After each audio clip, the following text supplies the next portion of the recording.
My name's Mary Aldred and I'm the federal member for Monash in the Australian Parliament. And this is the first in a series of podcasts that I'll be doing on issues that are important and relevant to the Monash electorate, which is part of the Great Gippsland region, but also have relevance and importance on a range of topics across Australia. And I'm delighted to be joined for our first podcast in this series by Roland Perry, who has published over 40 books, including the best book ever written on General Sir John Monash, Monash, the Outsider Who Won a War. And I'm really pleased that you can join us. Thanks very much, Roland. Great pleasure, Mary. Thank you for making me number one. It doesn't always happen to authors to be number one in the I podcast. think you're number one. Well, of course, it's about Monash and he's number one. And I'm glad you said that in the intro, because when I say he's the greatest Australian achiever, people's eyebrows go up, because most of them have no clue, except they know there's something called Monash University. And if you polled them out there, you'd find that 75-90% have never heard, don't know anything about him. This is a tragedy in our history, and it should be taught.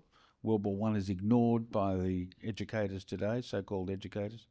But he is the greatest Australian achiever, and I can run through for you the major points if you like, or you can pop the questions at me. And we'll do a bit of both, because he's got a fascinating history. And I think, I'm someone who's really passionate about promoting civics education in our schools. I think in America they do a great job of lionising historical figures. And certainly for Australia, it's really important people know about the legacy of John Monash. Well, it's sort of a tertiary thing in his life is he was probably our greatest, Melbourne University's greatest chancellor. He changed so much and brought so much more vibrance to education back in the 20s, 100 years ago now. So he was dominant in that, and that's just small fry in his career, but he was a brilliant educator and very big on it, bigger than any Prime Minister that we've ever had, with the exception perhaps of Hawke. Hawke was big on it, and Howard, but he is a prime mover in that area, or was, I should say. I do think in the current sense with him. And sometimes people say, oh, did you interview him? And I think, why did they ask that question? And as an immigrant coming from Germany, the family, German Jews, he had a different mentality to what we were doing in, say, World War One. Yes. Right. And basically, everyone say, oh, it's an empire. I've heard certain prime ministers drive me mad talking about this, saying it was an empire war and the British Empire.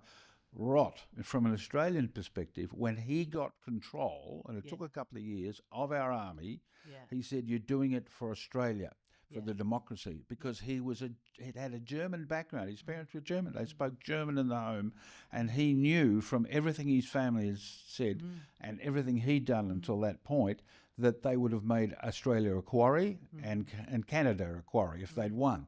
No democracy, military dictatorship. So that was the strength of his mind in understanding that he wasn't going over to fight for the British Empire. He was going over to fight for Australia's part in that victory against another empire who was militaristic. It's changed dramatically, of course, in 100 years. Yes. But they were dominant in the 19th century, the Germans, and they were a military. They weren't a democracy. They were military. And his family had come away from that, like a lot of immigrants come to this country, getting away from rotten governments or dictatorships. Yeah, and we see that through to today. Yeah. Now, John Monash had a big influence on the Gippsland region, which I'm very proud of. Yes. But let's start with his childhood. As you said, he came from a migrant family. Yep. His parents arrived here as migrants. John Monash was born in Melbourne and then had his early years in Jerilderie as well. Talk us through that. Yes. Well, he had a primary school education here, then he went to Jerilderie, and he was such a brilliant student, as you can imagine. He was a polymath. There's no polymath I've discovered or read about that's greater than this man, the mind in certain directions. And he was picked out by his teacher in Jerilderie to go, they said, you've got to get into a top private school. Yeah, very, very clever young man. And then, of course, he went on to Melbourne University and he was a construction or a civil engineer. He did 3 degrees, engineering, arts and law, and used them all in his career, just a basis for him. On the construction side, he had a company running, of course, and he put up 120 bridges and culverts. Wow. We know the Flinders Street Bridge, and the one over the Yarra at Anderson Street. They're brilliant designs, and he was the #1 engineer. I've had engineers disagree with me. I do the homework. By the end of, he started at 19 on the one at Princess Bridge. Yeah. He went down in the cofferdam, that's a submarine, to check everything and do everything. No one else would do it. Yeah. So he was fiercely directed to constructing that bridge, and was, by the end of it, when the Age came down to interview people there, he was the chief engineer, despite what some of the engineers might say about the record. So he put up 120 bridges around the country, not just here. He was a brilliant barrister, not on his feet. He wasn't Perry Mason, but he did more homework. So when he went into a courtroom, he wiped the floor with the opposition because he'd done everything to research and get on top. Yeah. He did not lose he had lost one case in about 15 years, and that was when the magistrate was bribed by the opposition. So he had a pretty clean record there, and we haven't even mentioned the war stuff, which you'll come to at some point. But he did, after the war, you're interested in, of course, with the creation of the State Electricity Commission, which was a sort of a sop for him, because Billy Hughes stopped him from being Prime Minister. Billy Hughes had an election on the day Monash returned to Australia after repatriating all our troops. Yeah. Right? So there's no chance to run a campaign. There is no question he romped in as Prime Minister because he had an electorate, a massive electorate, who knew that he had been a great commander, and all their families. There's no question he walked in, and you just got to see how he operated. Yeah. And he had the mind. He wasn't a bully boy. He wasn't bombastic. He just had the great mind. So he had the second choice for him. He said, well, I'm going to do something after the war, and he decided to create the State Electricity Commission. And he was the inaugural chair of the State Electricity Commission. You've got to go back one step to understand. It's beautiful. He'd been the dominant general, we'll come to that, of the entire war. Now, I can make that statement and back it up. Yeah. And I have everyone from Prime Minister of England to all the commanders who said that in 1919. Do your homework and you get there. So he was so well known that he knew he would be Prime Minister. When he didn't get that job, he said, what's next? And he thought, right, I've been in New York. I've seen the electrification of that city and what it does to business. He said, I'm going to electrify the state. And you had little fiefdoms all around Melbourne making lots of money with very high prices, and they were going to block him. Yeah. Now, I might have said it in the biography, but I'll say it now. He would have got the Lenin Prize if the Lenin Prize had been out to Australia as well. That is a prize for great communism. Because what he did, he said, look, we can't electrify the state if it's in the hands of a few capitalists. And so he ran roughshod over them, or picked them off one by one in terms of negotiation to get rid of them. And then he got the state going on it, and we were electrified after only a couple of years from... the coal was from Latrobe and largest single deposit of brown coal in the... That's right. It was brown coal to electricity. But the fascinating thing was, at the end of the war, the state government, Victorian government, wrote to him and said, "Can you get hold of the German technology for making brown coal into electricity?"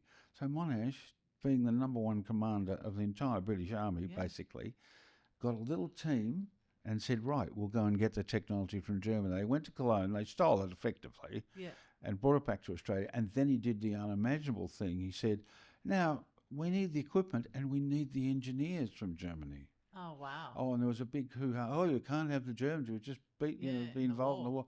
He said, no, if it's going to work, we have German engineers. Of course, he could speak fluent German. Yeah. So he got them out here, and that's how it began, and he electrified the state. We were a backwater state and became #1 in the country. I'm not talking about now. I'm talking about 100 years ago, for the next 30 years, basically.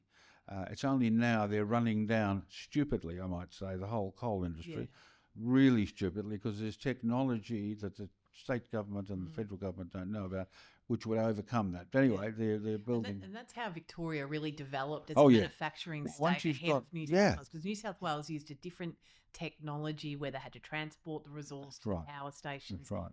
Monash built those power stations on top of the resource that Yeah. they were to generate electricity from. Yes, that's correct. And he was a visionary. Even then, he said it's got to be environmentally sound. He made it really pure for the environment, the whole design of your lawn and everything. And Quite magnificent. He brought the community along with him. I remember he wrote an open letter to the people. Like him.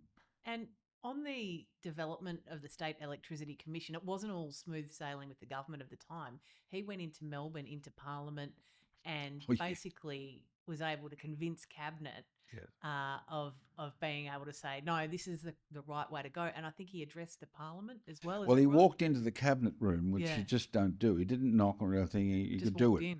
Just walked in, and they all stood up. They all stood up. All the Liberal members and everyone stood up. And Menzies said we all stood up instinctively because we knew this was a man greater than us collectively. Robert Menzies was a state member of Parliament. Yes, he was a state member. And so for Menzies to say that, he had a fair ego and a brilliant man himself, shows the power that Monash had at that point. There's a corollary to that.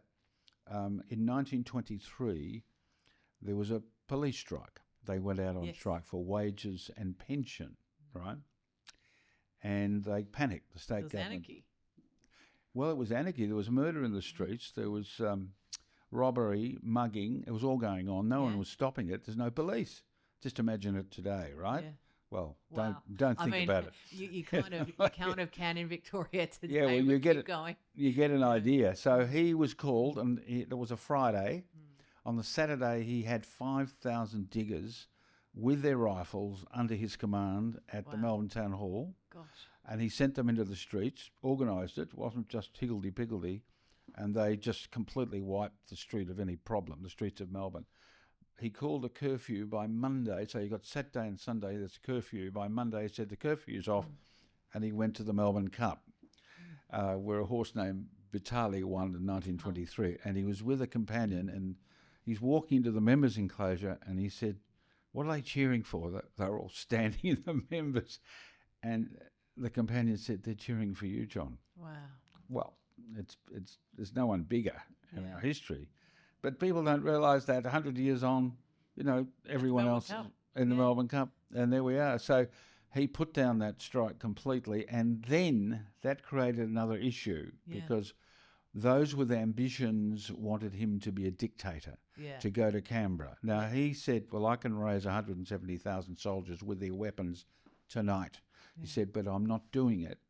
And I would like to actually read up, I've got it in my bag there, a little speech he made. And what did he say? Well, this is the letter he wrote, but this is part of the way he responded. And who was this letter to?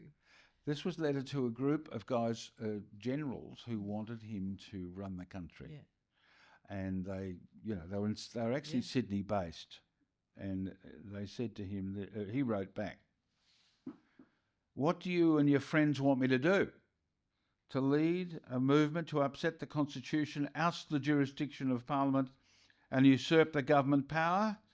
If so, I have no ambition to embark on high treason, which any such action would amount to. Yes. What would you say if a similar proposal were made by the communists and socialists to seize political power for the benefit of the proletariat and the extinction of the bourgeoisie, as they have done in Russia? Yes. Would you not call that revolution and treason to the Crown and Constitution?" And then his last lines here: "Depend upon it, the only hope for Australia is the ballot box and an educated electorate."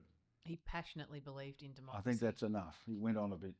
But, I mean, just amazing. That's it. Well, he's the man who fought for democracy. And he did, effectively won it for them. Passionately believed in and people say, well, I can tell you the number of people that at that time quoted who said he was the greatest general of the war, not just the Australian Army. And the other thing Australians should know out there in listener land and viewer land is that we had the biggest single army corps, that is a functioning army, on the entire Western Front. We were about 3.5 million population, about 450,000 people joined up to fight, and we had an army under Monash of 208,000 soldiers. That's incredible. And they smashed through the Germans from the August the 8th, liberated 116 towns and villages. Yeah. And the other factor about him was he was a very much humanitarian. So where the attrition rate, that's the death rate in battles, at say Passchendaele, it was very high under some of the British commanders. Well, it was massive. It was 50% under huge. British commanders. So when he takes charge, he drops it to 1%. So you're a digger in an armed force. It's not that they're showing you the numbers like a scoreboard. They're going, oh, where's Jimmy? Did Jimmy get knocked? They might, well, I don't know. He's in the other camp. That sort of thing. It might be one. It was one death and 100. So he dropped the attrition rate. By the end of the war, the diggers thought, well, we're winning everything. We're not losing massive men as we did in other. Oh, they absolutely. Now, can you imagine a commander like that? And that's why I know the numbers after the event, but they didn't know. But they knew their mates weren't getting killed, basically.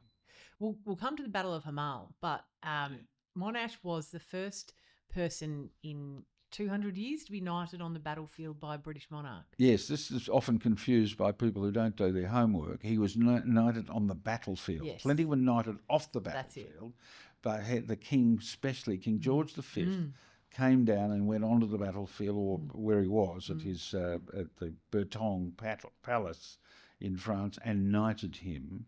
And that was a huge event. And it just was recognition. And he knew who Monash. One of the few clowns have actually got into the monarch's diaries at Windsor Castle. You get vetted for 3 weeks, and then they give you a little call and say, you can go in, you can read them, right? Yeah. And they get a lot of it out for you, but you can read the files. So I did that to get the king's mentality on the whole thing, and that was very useful. And he's also, as I understand it, the first non-American to have been put in charge of an American or a United States. That's absolutely correct. Yeah. He Monash's force was being depleted, and he went to Douglas Haig, the commander of all British forces, and told him the problem. He said, "Oh, well, what do you want to do about it, John?" And he said, "I want 50,000 Americans." "Oh, John, they can't fight. They're still fighting the Civil War. What do you want them? They don't know anything about French warfare." And he said, "I'll train them." Yeah. So every battle from then on, he had at least 50,000 Americans, right? Not everyone, sorry, there was sporadic, but a lot of them. A lot of them, he had them in the force, and he had to train them. Never happened. Well, he was the only commander who's ever commanded Americans who wasn't an American. Such was their regard and respect for him. Well, there was a lot of, but Haig said it's going to happen, and it happened. It didn't matter what the Americans thought, and they weren't fighting. This is one of the things people understand. They were in the back blocks of Europe, not ready to fight yet, waiting. 1 million of them. And when I said, well, they're trained soldiers, I'll train them further for these battles. I want them. And the lovely line from Douglas Haig, he said, "How many? 50,000?" He said, "Yes." And he said, "Done. Wow. Done. You got them." Now that's power par excellence. Carrying on. Now, another question. He was put in charge of the repatriation of Australian soldiers. Yeah, sorry, I laugh for a reason. We're talking about hundreds of thousands of soldiers coming back, and he repatriated them safely and quickly. Yeah. And that also, I think, goes to my next question that you can answer perhaps in one go. When John Monash died, early of age, in his 60s, of a heart attack, 300,000 Australians turned out to his funeral in from Melbourne. all over the country. And a lot of them were former soldiers. 200,000 are estimated were from interstate. October and into November, right? He just went on, and that's when he liberated 114 French towns and villages. Wow. And with they our still force. Remember that today. Oh, yeah, of course. If you go to France, it's weird being an Australian. Suddenly in northern France, they're very deferential, and they have gifts for you in the pharmacy, in the local stores. Wow. Well, it was when I did the research. I'm hearing it's the same, because they do remember the Australian force and what they did. Yeah. I mean, they wouldn't have been there if it hadn't been for Monash. They would have been crushed. And there's the John Monash Centre, of course. Yes. I'm very proud of the fact that there's timber from every state in Australia as a side note, including from Hayfield, which is in Darren Chester's electorate of Gippsland. But it's wonderful to have that representation in the John Monash Centre in France. All this should be taught in schools because it reflects the impact the country had we won't go into the Middle East story as well, which I've covered. Yeah. But they were so dominant, and Monash set the pattern for 100 years, the mentality. Yeah. And, you know, good and bad things. We're a nation who wants to win all the time. Yeah. Because he said, I fed them on victory. Yeah. I didn't feed them on death or a 50% chance you're going to die. I fed them on victory. And that mentality has gone right through. Yes. There's a fairly strong backbone in that. Yeah, yeah. And it's continued on for 100 years, basically. A proud Victorian, talk us through the Shrine of Remembrance in Melbourne, how that came about, what the challenges were to getting that done, and how the role that John Monash I don't played. think he ever lost a political battle apart from a military battle. Brilliant. So someone said, there has to be a Shrine of Remembrance. And he was asked what he thought, and he asked for a Byzantine design, basically a Turkish design, and Monash won that design, and that's what we see today. And he made a brilliant statement. He said it's a memorial for all those who fought, not those who died. So he was thinking ahead. There are going to be other wars, and that's how it came about. Yeah. Now, Gippsland's got a lot of John Monash heritage. He did bridge works in Curramborough in South Gippsland. Yeah. Even today, his office at Yallourn power station is preserved. Yeah. If we put his incredible war achievements aside, what do you think are perhaps the top few outstanding achievements that he has made to Australian civilian life that remain today? Well, you're talking about bridge construction for a start. Construction, power generation. Law, power generation, education. Yes. What else do we want? We go into the arts, That's and he's pretty good. a brilliant writer, he wrote a book called this is beautiful. He wrote the book called The Australian Victories in France in 1918. Did he? Oh, everyone. And he got a British publisher to do it because they all knew that he was the big shot. And but there was a lot of harumping from colonels, sipping their G&T. So, we're Monash, an Australian. How dare he? But that was the integrity of it. He was the dominant commander. He had the dominant army. So I think that that book is readable. It's not meant to be a novel. No. But it showed me that he could have written anything and done anything if he wanted it. A brilliant writer and a brilliant musician as well. It's just weird. So that's the only thing. He spoke German fluently, of course. It was spoken in the home. He was schoolboy French when he started. He was fluent by the end of the war. Yes. So much so that he was holding meetings with the French in French. There is so much we could continue to talk about. I mean, he went on to be Vice-Chancellor of the University of Melbourne. He did so much with his post-war career and contribution to Victoria and Australia. But Roland, thank you so very, very much for your time and your passion about this legacy of John Monash, which I'm passionate about telling. I think his story should be told in schools. Absolutely. Marianne, thank you for latching onto it because there isn't a comprehension of him. I mean, I've had a big selling book for me, and I've done a couple on him and Chevelle. There are 28 million who don't know much about him or anything about him. So thank you for broadening the impact of this man, and it should be absolutely mandatory for first-year university to study him and what happened. Well, we're telling the story today. We are. And I thank you so much for that. And I hope you've enjoyed this podcast. We'll be back with another one soon.